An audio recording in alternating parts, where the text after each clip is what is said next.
भी रखते हैं घर में शिवलिंग और शिवलिंग को घर में रखने वाले नियमों से हैं अनजान, तो अभी देखें इस वीडियो को। दोस्तों, हमारे महादेव बहुत ही दयालु हैं। जो उन्हें सच्चे मन से याद करता है उसकी पुकार तुरंत ही सुन लेते हैं। लेकिन भोलेनाथ का क्रोध भी किसी प्रलय से कम नहीं होता।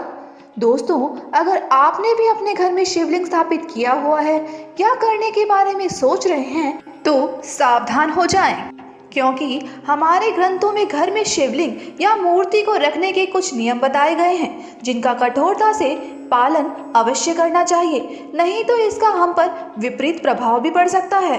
तो आइए जानते हैं कि घर में शिवलिंग स्थापित करने के कौन से नियम हैं। पहला, कोने में ना रखें शिवलिंग।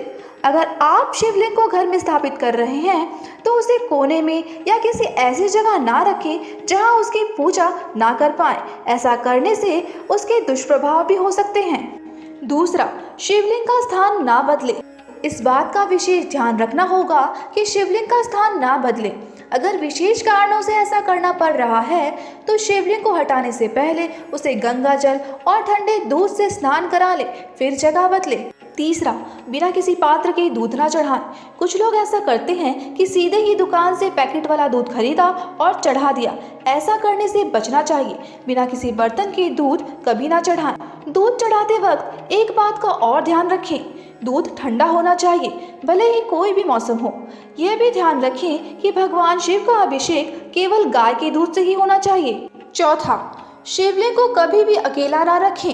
जब आप अपने घर पर शिवलिंग स्थापित कर रहे हो तो ध्यान रखें कि शिवलिंग को कभी भी अकेला ना रखें। इनके साथ देवी पार्वती और श्री गणेश की मूर्तियां भी जरूर रखें। इससे परिवार का माहौल खुशनुमा रहता है। पांचवा, कभी ना चढ़ाएं तुलसी की पत्ती। शिवलिंग पर भूल कर भी तुलसी की पत्तियां नहीं चढ़ाना चाहिए। शिवलिंग पर हमेशा बेलपत्र को ही चढ़ाना चाहिए। बेलपत्र बहुत ही शुभ माना जाता है, साथ ही इसका संबंध समुद्र मंथन से भी जुड़ा हुआ है। छठा, पार्थिव शिवलिंग पर चढ़ाया प्रसाद कभी ना खाएं। ध्यान रहे कि आप जो भी शिवलिंग पर चढ़ाएं वो स्वयं कभी ना खाएं और ना ही दूसरों को प्रसाद के रूप में बांटें। जो शिवलिंग पर चढ़ाए प्रसाद को स्वयं खा लेते हैं, मान्यता के अनुसार उनका भाग्यहीन हो जाता है। सातवां, जल का रखें विशेष ध्यान।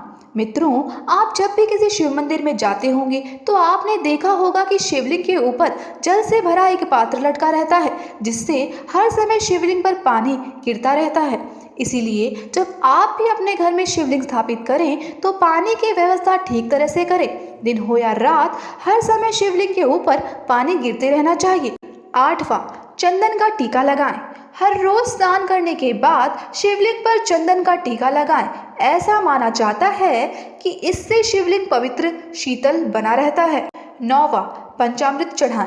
मित्रों, अगर हो सके तो कोई भी पूजा करने से पहले शिवलिंग पर पंचामृत भी चढ़ाएं।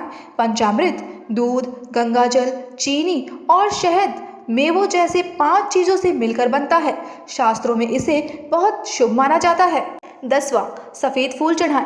शास्त्रों के अनुसार शिवलिंग पर सफेद फूल चढ़ाना चाहिए। यह कहा जाता है कि सफेद फूल भगवान शिव को बहुत पसंद है।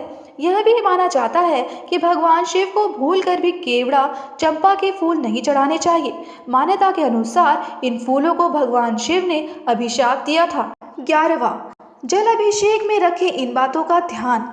जब भी आप शिवलिंग का अभिषेक करें तो इस बात का ध्यान रखें कि हमेशा शिवलिंग का अभिषेक चांदी, सोना या पीतल से बने नाग योनि जैसे किसी पात्र से करना चाहिए। यह बेहद शुभ फलदायी होता है। तो मित्रों, हमें उम्मीद है कि आप समझ गए होंगे कि अगर आप अपने घर में शिवलिंग की स्थापना कर रहे हैं तो आपको कौन से नियमों का पालन करना चाहिए। इसी के साथ आज की वीडियो में इतना ही। मिलते हैं अगली वीडियो में, तब तक के लिए हर हर महादेव।